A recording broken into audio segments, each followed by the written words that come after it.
I want to pivot to the polls. 4 out of 5 now put Labour rising, Tories dissipating the lead, and BMG, the lead has collapsed by nearly 50%. Is this a healthy reminder that it is not a done deal, that you will see this sort of, lavish Tory victory, and that we need to consider that there is still live risk? Essentially, yes. Whether it's healthy probably depends on, first and foremost, how you're positioned in UK assets. I think also from a UK economic perspective, from UK financial market perspective, probably the worst outcome really is this hung parliament without a clear result. UK's first past the post system has been good historically in giving us governability, and the lack of governability right now, given the issues with Brexit and the negotiations with the EU, if we can even agree the withdrawal agreement bill, the worst of all worlds feels to be that one where we're 1 foot in and 1 foot out, and we just get this purgatory continuing. But in terms of the polls and the narrowing we've seen, all of a sudden we're having these flashbacks to 2017. This is exactly what we saw.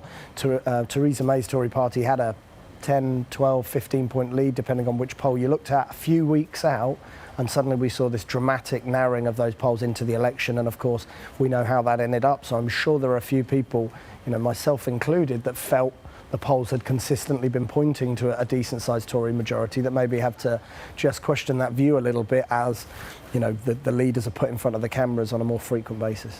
That said, is the gilt market, James, a market where you would still sell on strength rather than buy on dips, which is kind of your strategy elsewhere in the world? Sure, yeah, for now it absolutely is. The cash rate is at 75. When you've got 10-year gilts at 65, that means they're trading 10 basis points through the cash rate. So just on a very simple valuation basis there, they would look rich, especially when you consider that we still have, inflation, which is higher than most places. RPI is back down to 2%, having been well above 3%, but still, predominantly over the last 12 to 18 months, we've been running a relatively high rate of inflation, and that's obviously eating away into your real return as a 10-year gilt investor. So, yes, I'm still a seller of strength, certainly cross-market for now.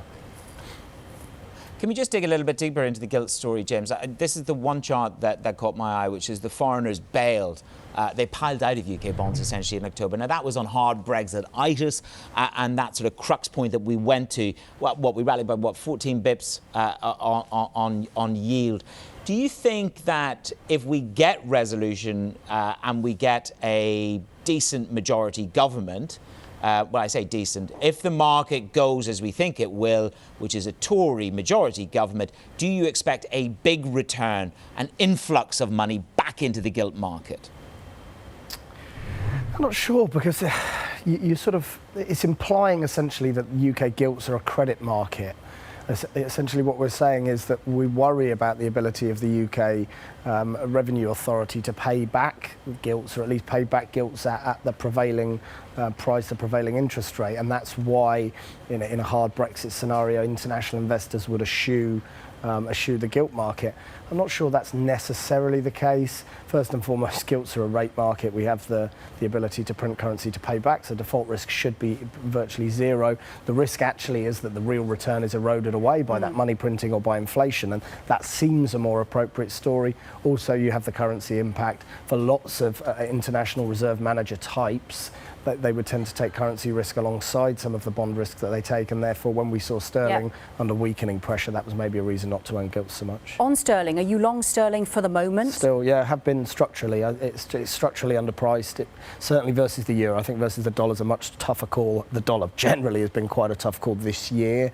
Lots of people have been expecting that to weaken, and it just won't do so. You've got the rates differentials argument versus capital flow, but sterling versus the euro is hugely undervalued, a long-term play there.